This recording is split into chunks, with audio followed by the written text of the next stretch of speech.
오늘은 사사기의 서론이라는 제목으로 사사기 17장 6절 말씀을 통해서 하나님의 말씀을 나누도록 하겠습니다. 구약 성경 392쪽 정도에 있는 사사기 17장 6절 한 절의 말씀을 함께 읽겠습니다. 그때에 이스라엘의 왕이 없었으므로 사람마다 자기 소견에 옳은 대로 행하였다.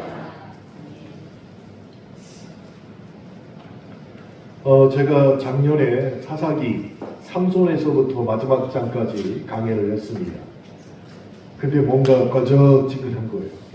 책 한 권을 띄고 싶은데, 그래서 올 연초에는 사사기 앞쪽 1장부터 8절까지의 말씀을 통해서 사사기를 전체를 좀 다 같이 보려고 합니다.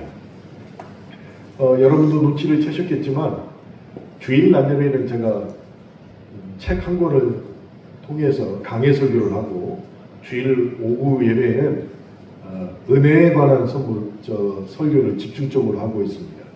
그리고 수요일에는 신약 성경 중에서 특별히 누가복음을 계속해서 지금 강해 설교를 하고 있습니다.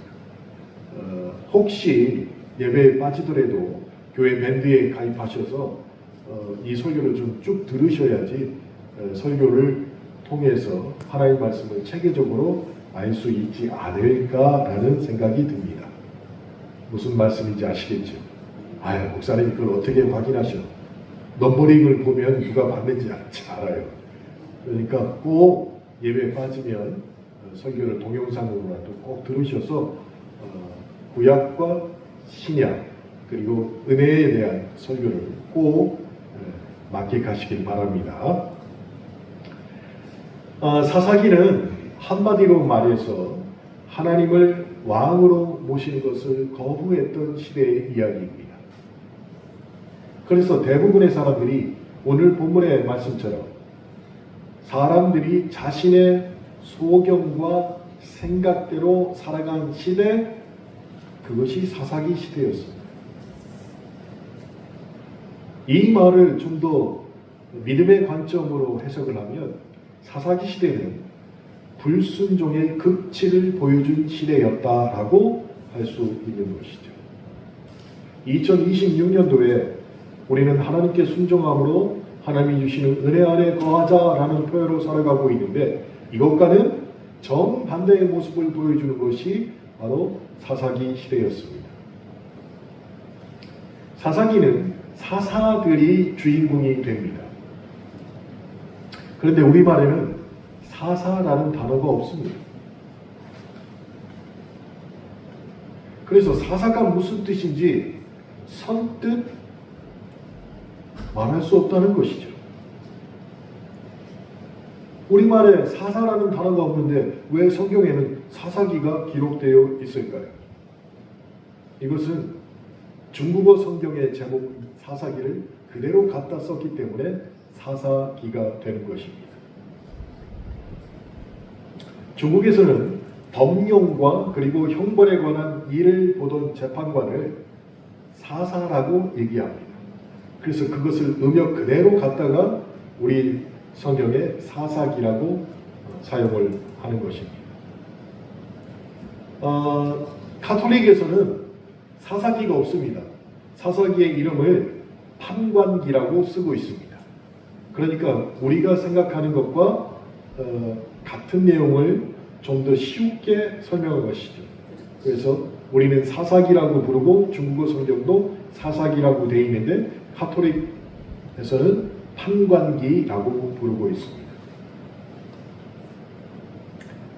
그러면 원저자인 히브리어 원문 성경에는 어떻게 기록이 되어 있느냐?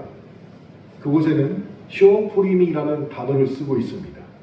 이 쇼프림을 번역하면 재판관들이라는 뜻입니다.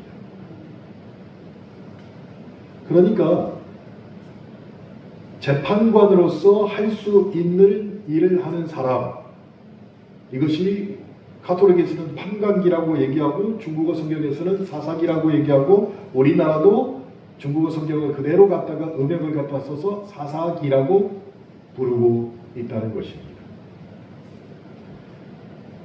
사사기가 재판관들의 이야기라는 것을 생각하고 이 성경을 읽다 보면은 조금 당혹스러울 때가 있습니다. 왜냐하면 사사기에 기록된 사사들의 행적들이 법률을 만들고 형벌을 가하고 이런 것이 주가 되어야 되는데 사실은 읽다 보면 대부분 다 군사적인 업무를 사사들이 했다는 것이에요.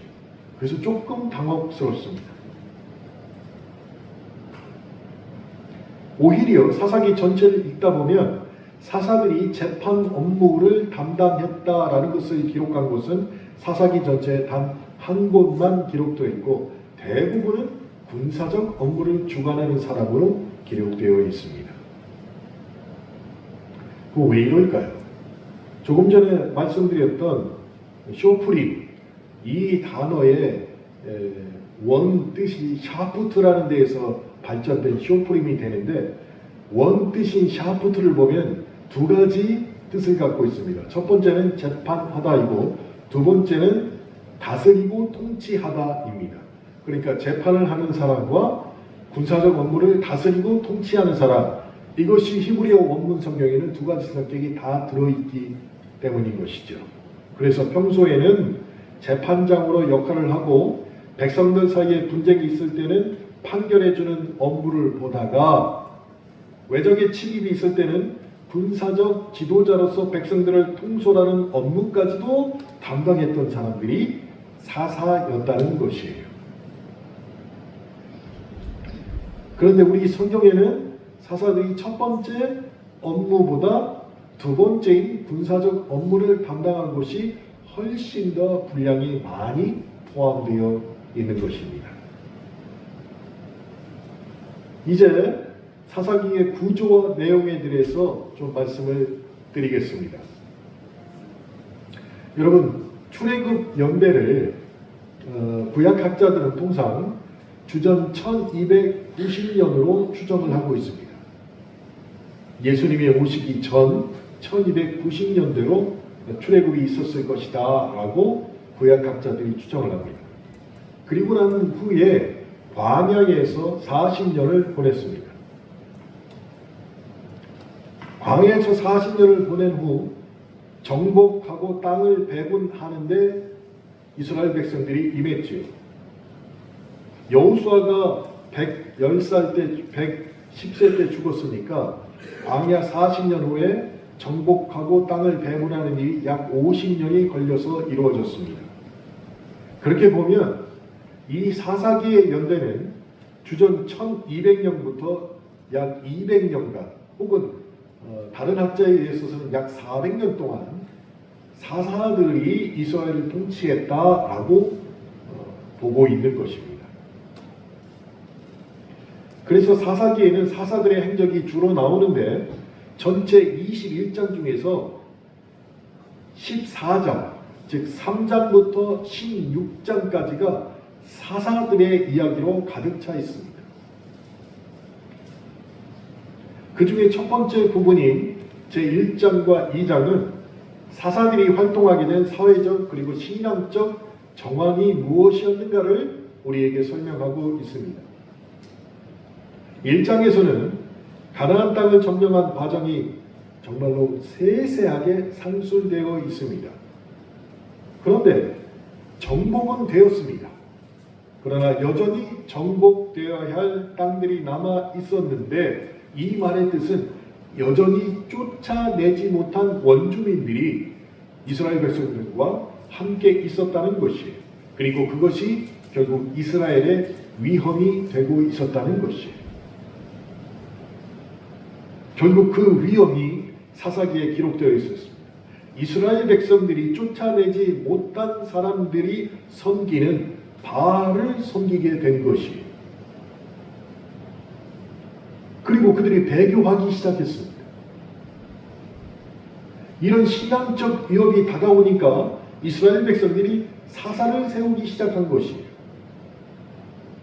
그래서 첫 번째 사사의 등장은 신앙적 위협에 맞서기 위해서 사사가 등장하게 된 것입니다.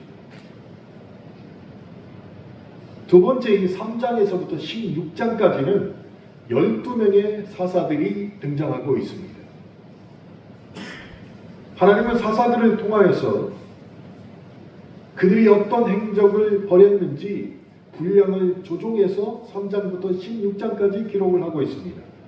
가령 드보라, 기드온, 입다, 삼손 같은 사사들은 길게 성경에서 소개하고 있습니다.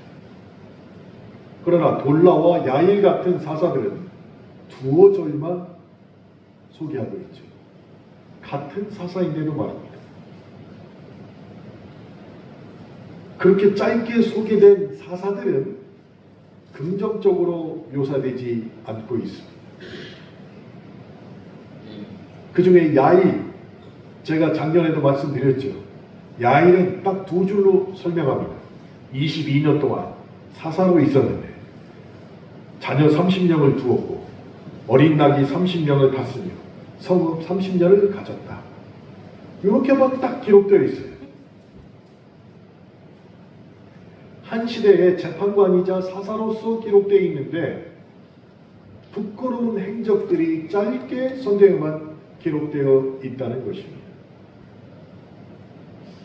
그런데 길게 기록된 사사들의 행적을 자세히 읽어보아도 상황은 크게 다르지 않는 것 같습니다.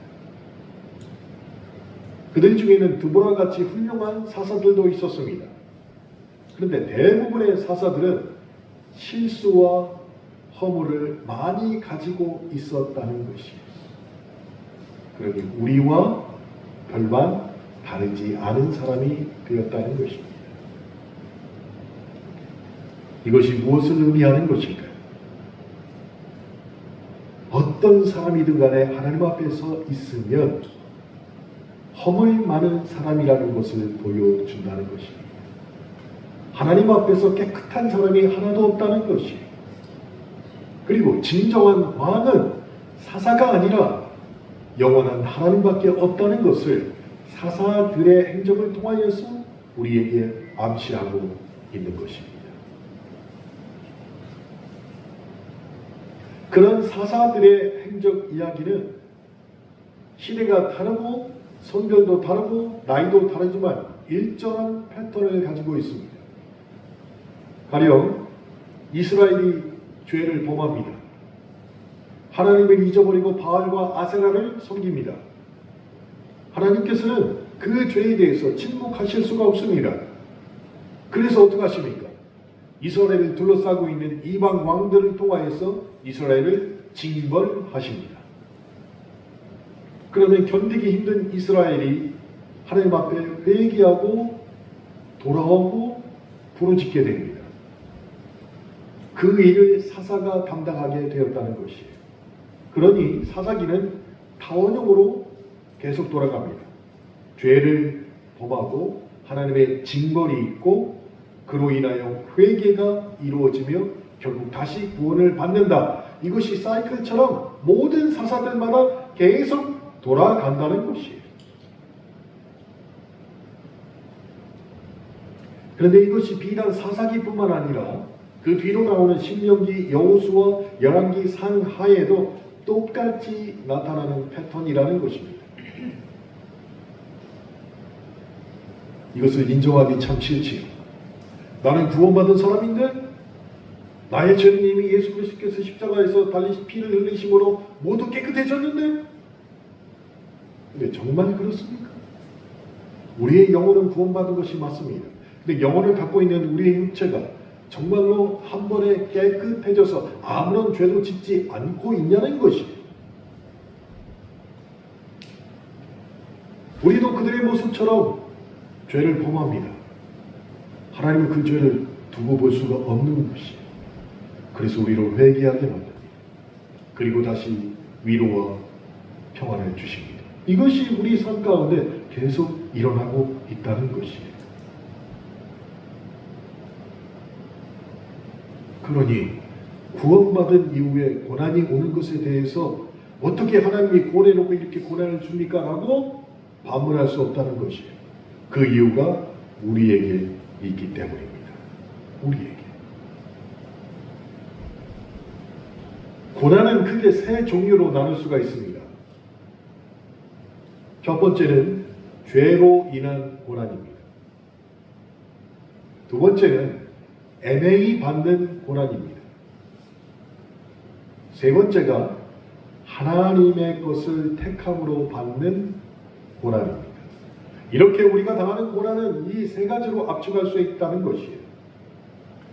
그런데 우리가 받는 고난 중에 그래 나는 하나님을 택했기 때문에 이런 고난을 받지 라고 말하는 경우가 얼마나 되냐는 것이에요.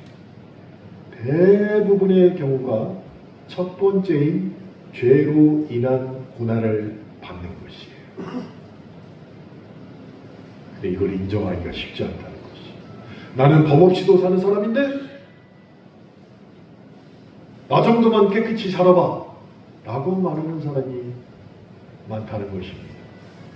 그런데 이스라엘 백성들의 모습을 사사기를 통해서 보면 이 생각이 금방 바뀌게 됩니다. 하나님이 죄의 씨앗들을 이스라엘 백성들에게 뿌리째 뽑으라고 말씀하셨습니다. 근데 그들은 하나님의 말씀을 듣고 하나님의 명령을 듣고 뿌리째 뽑은 게 아니라 뿌리를 남겨두었습니다. 그랬더니 그 뿌리에서 다시 줄기가 나고 그 줄기를 통하여서 가지가 나고 가지에서 가시가 나게 되었어요.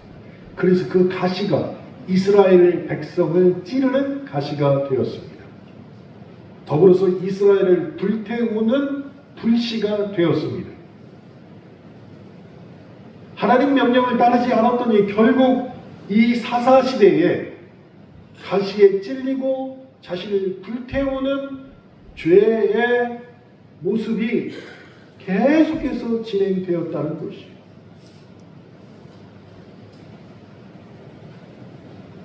하나님이 말씀하셨습니다. 너희들은 이방인들을 쫓아내라. 그들은 쫓아내지 않았습니다. 우리는 그저 저들과 함께 평화롭게 같이 살고 싶습니다. 그러면서 혼인하게 됩니다. 그리고서 자연스럽게 그들의 우상을 똑같이 숭배하기 시작합니다. 그로 인한 결과로 후손들에게 하나님의 말씀을 교육시키지 않았습니다. 바알과 아세라를 섬기는 것을 교육하게 된 것이에요. 그러니 명령을 온전히 따르지 않은 대가가 얼마나 큰지를 12명의 사사시대에 계속해서 경험하게 되었다는 것이에요.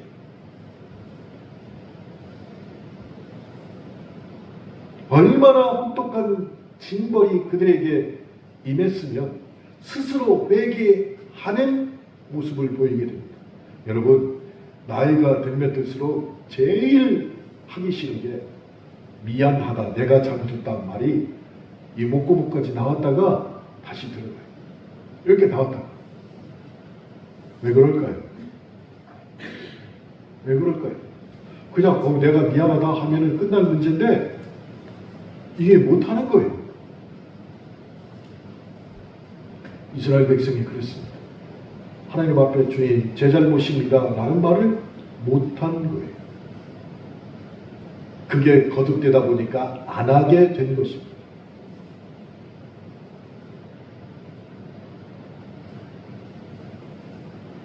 그때 하나님이 징벌을 내리신 것입니다.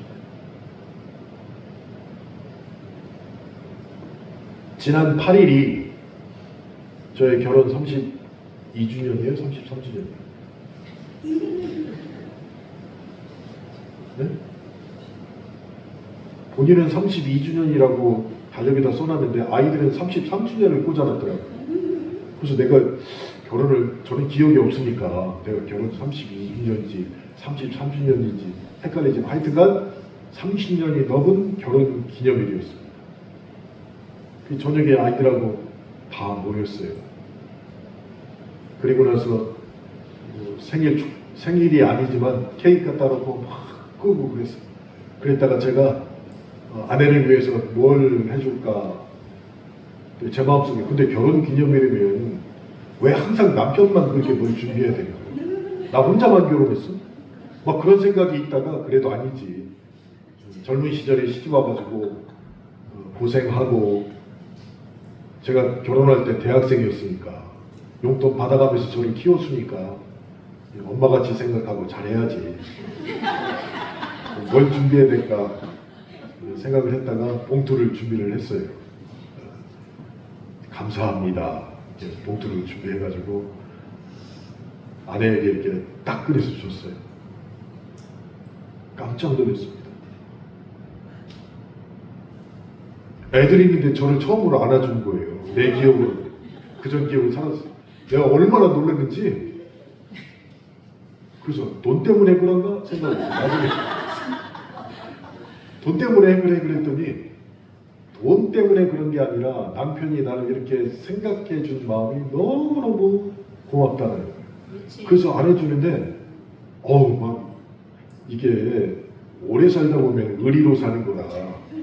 신체적 접촉이 있으면 제가 이상하잖아요. 그래서 제 손이 허공에 떠 있었습니다. 알아주죠.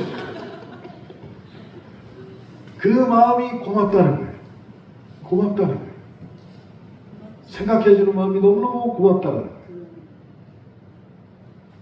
자, 제가 왜 이런 말씀을 드리냐면 죄를 짓고 하나님이 징벌을 내리시고 그럼 반드시 그들이 회개했습니다. 그런데 하나님은 우리에게 죄로 인한 징벌을 내리실 때 화가 나서 하는 게 아니라 안타까운 마음으로 징벌을 하실 수밖에 없다는 것입니다. 그래서 징벌을 받은 사람이 회개하는 마음이 들면 하나님이 너무너무 기뻐하십니다. 너무너무 기뻐하셔서 우리를 바로 구원해 주십니다. 마치 저희 아내가 돈이 든 봉투를 바라보고 저를 갑자기 껴안은 것처럼 하나님이 회개한 자를 갑자기 가서 껴안게 되신다는 것이에요. 그래서 우리에게는 한 가지 희망이 생긴 거예요. 죄를 지어서 징벌의 상태에 놓인 상황일지라도 하나님 앞에 힘으로 나와서 회개하면 반드시 구원해 주시는 분이 하나님이시라는 것을 사사기 12명의 사사들의 모습을 통하여서 반복해서 우리에게 보여주셨다는 것이에요. 그래서 우리 삶에도 이미 구원받았지만 하나님의 말씀에 어긋나는 행동을 했을 때 나에게 반드시 고난이 찾아옵니다.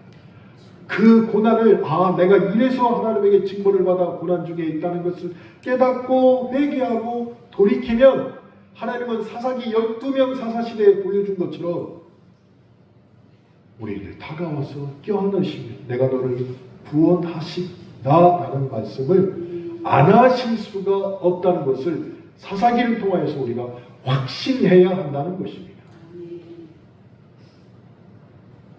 그래서 시편 기자는 이 사실을 놓고서 이렇게 노래하고 있습니다. 시편 37편 24절입니다. 그는 넘어지나 아주 엎드러지지 아니함은 여호와께서 그의 손으로 붙드심이니라.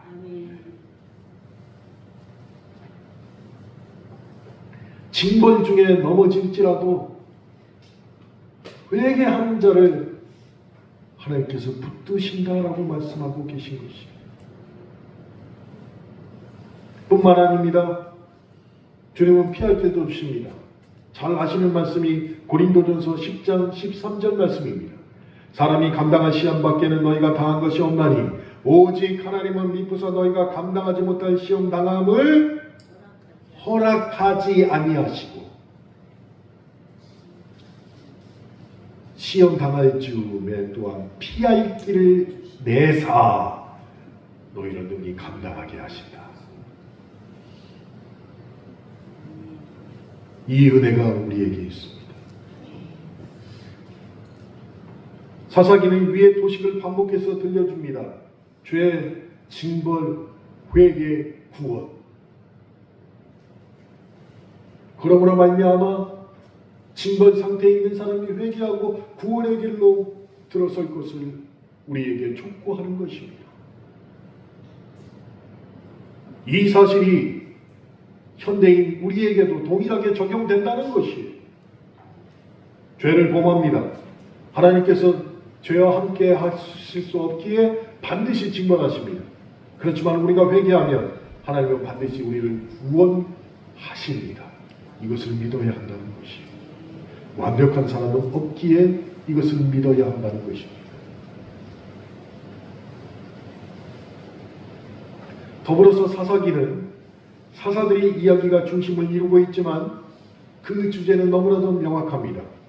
왕이신 하나님을 버리고 우상 숭배에 몰두한 그 이스라엘의 영적 타락성을 하나님은 지적하고 더불어 회개할 것을 촉구하신다는 것이에요. 영적으로 타락한 사람들에게는 반드시 사사기가 필요하다는 것이에요.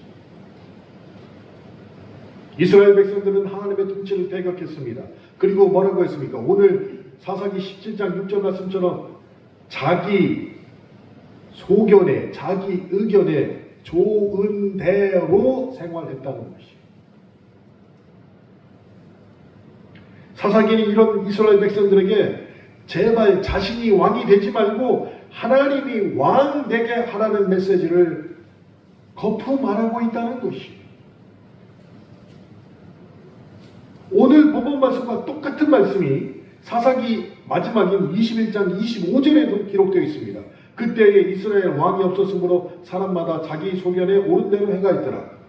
똑같은 말씀을 사사기 마지막에다 또 기록하고 있는 것이에요.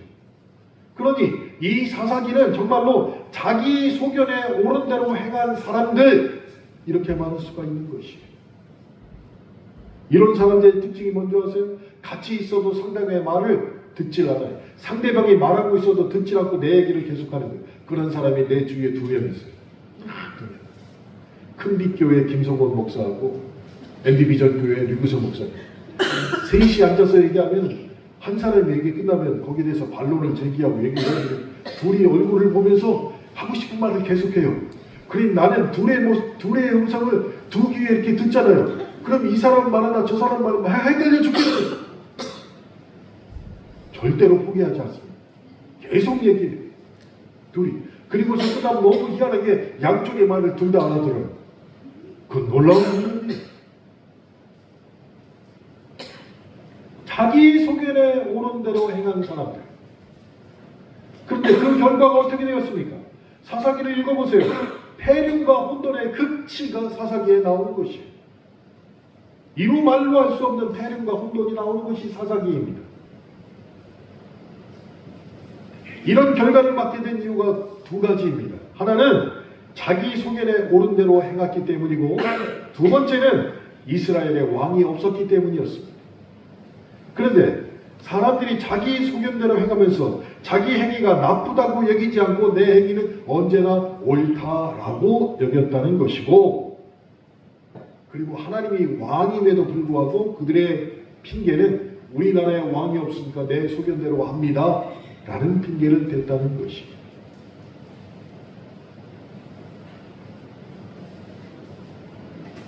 하나님이 왕이신데 왕이 없다고 말한 것입니다. 하나님이 다 지켜보시는데 왕이 없다고 말한 것이에요. 잠언 16장 2절에 이런 말씀이 있습니다.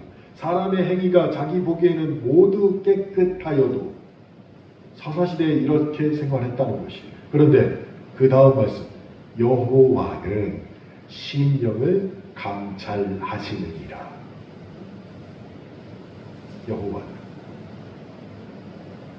잠언 16장 25절 말씀은 이렇습니다. 어떤 길은 사람 보기에 바르나 필경 사망의 길입니다. 그러니 내가 다 알 수 없다는 것이. 알 수 없습니다. 알 수 없어요. 자기 생각이 다 옳은 것 같아도 정말 그렇습니까? 내 생각이 다 옳았다면 나는 지금쯤 펜트하우스에 살아야 되잖아요. 내 생각이 다 옳았다면. 제 주위에 주식하는 아이들이 있습니다. 저보다 어리니까 아이들이라고 부를게요. 1~2살밖에 안 어립니다. 형님 이번에 저 뭐 샀어요. 그러면 2주 있다 전화 옵니다. 형님 휴지 조각 됐어요. 왜 자기가 사는 것마다 다 휴지 조각이 되는 거예요. 자기 소견에 오른 대로 이 사람 저 사람 정보를 다 들어가지고 다 올인해가지고 3천만 원, 4천만 원 샀는데 2주 지나니까 깡통 계좌가 돼버리는 거예요. 한두 번이 아니에요. 그리고 나한테 와서 형님도 돈 있으면 이거 사라는 거예요. 절대로 안 삽니다. 돈도 없거니와. 왜? 2주 후면 또 깡통 계좌가 될 거니까. 정말로 자기 소개를 옳은 데를 쓰면 그 사람은 부자로 살아야 되잖아요. 그렇지 않다는 것이. 특별히 하나님의 눈으로 보면 정말로 그 행위가 추하고 악하기 짝이 없는데, 그럼에도 불구하고 나는 옳다라고 말한다는 것이. 나는 여전히 옳다.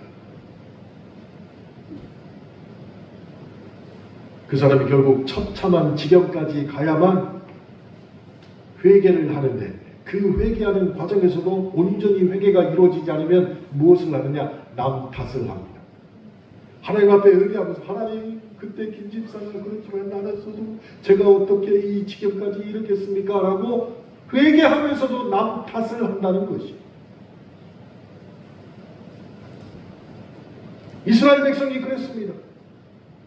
우리가 원래 그랬던 것이 아닙니다. 그리고 남 탓을 한 것이. 이런 삶이 계속된다면 그 끝은 어떻게 되겠습니까? 왕을 거부했습니다. 하나님을 거부했던 사람들, 그래서 자기 소견대로 살았던 이스라엘 백성들, 패망의 길로 접어들 수밖에 없었습니다. 왕이 있었음에도 왕이 없다고 말하는 사람들입니다. 그런 이유는 단 한 가지. 누구의 간섭도 받기 싫어서 자기 소견대로 살고 싶어서 하나님을 왕으로 인정하지 않았던 것이. 하나님.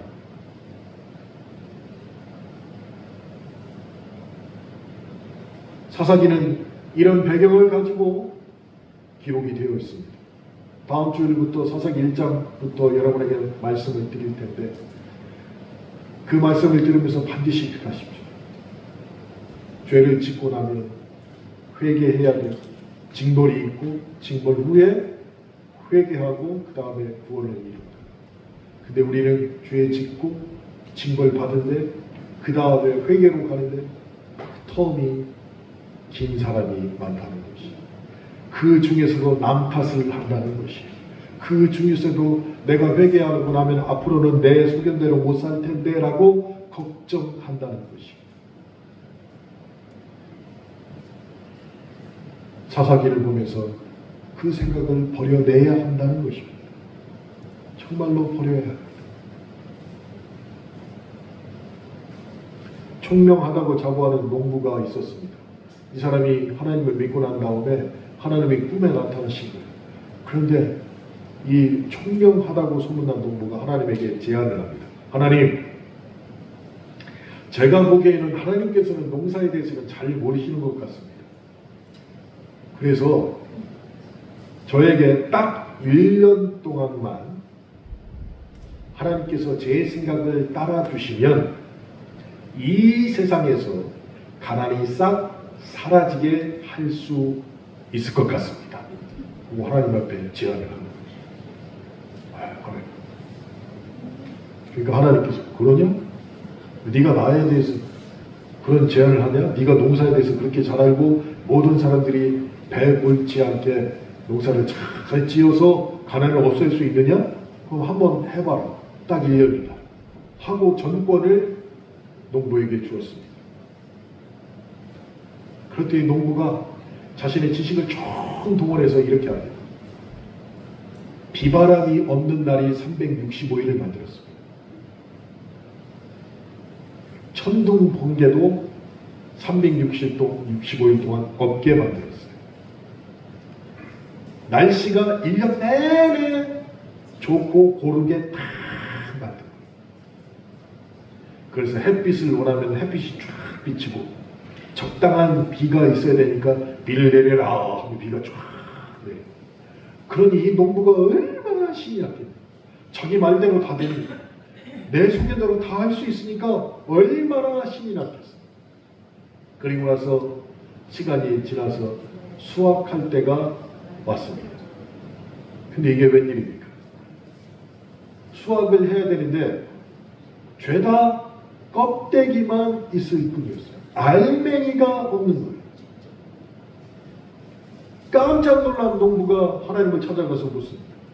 아니 하나님 어떻게 된 겁니까? 뭐가 잘못된 거예요? 1년 내내 좋은 날씨를 줬고 햇빛도 주고 비도 줬는데 왜 이렇게 곡식들이 컸긴 컸는데 알맹이가 없고 껍데기만 있습니까? 도대체 난 이유를 알 수가 없습니다. 그때 하나님이 그 농부에게 말합니다. 고난이 없었기 때문이다.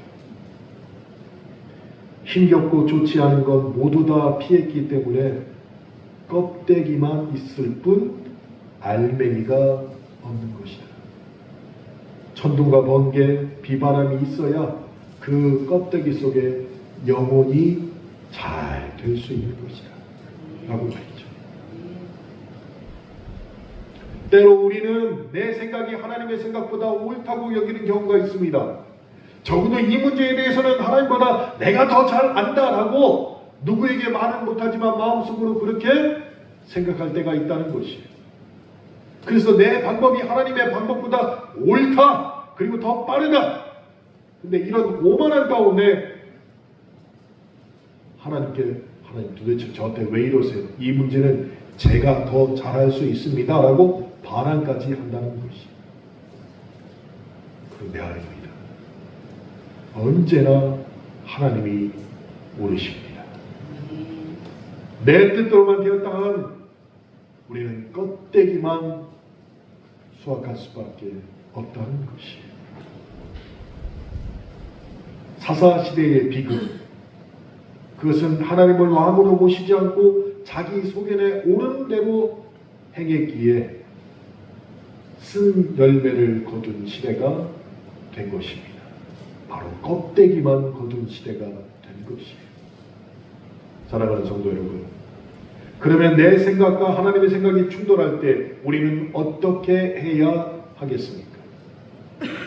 더불어 내 삶에 있어서 내가 왕 노릇하는지 하나님이 왕이 되시는지 분명히 구분하고 살아야 되지 않겠습니까? 사사기 전반부를 강해하면서 저와 여러분이 이 답을 꼭 찾아내시길 주님의 이름으로 축원합니다. 기도하겠습니다.